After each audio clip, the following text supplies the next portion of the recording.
Welcome to the highlight of the etiologies dedicated to SAD and major depressive disorder.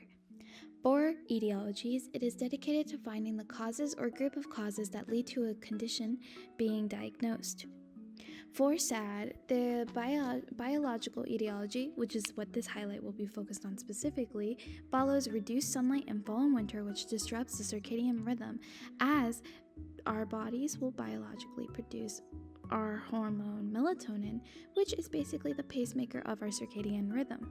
Because of this increased hormone melatonin production, more sleepiness and low energy is expected.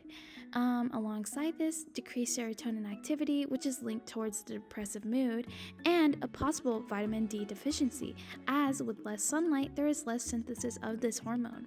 There's also sensitivity to the seasonal light changes, which can be seen in the populations having nearly 5% of people experiencing SAD annually, from 1% in Florida to nearly 10% in Alaska.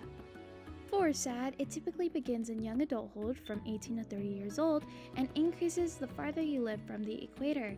It is often labeled as winter blues, taking up about 10 to 20% of people in the modern era. It's more common in females than males, with about a 4-to-1 ratio.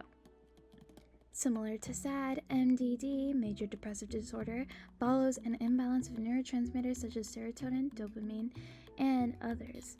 These neurotransmitters, as we know, are tied into mood regulation and motivation/pleasure, especially with dopamine.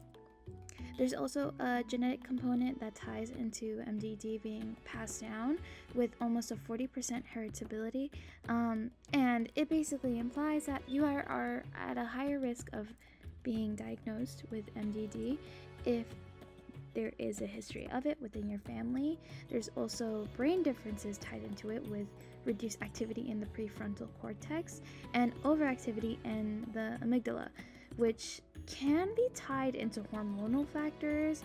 And alongside this, you can have physical attributes such as inflammation and physical health conditions, which contribute overall.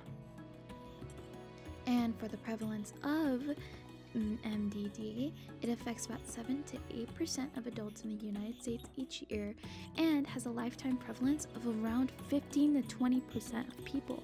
It is more common in females, similarly to SAD, with about a 2-to-1 ratio. It's one of the leading causes of disability worldwide and often begins in late teens to early adulthood.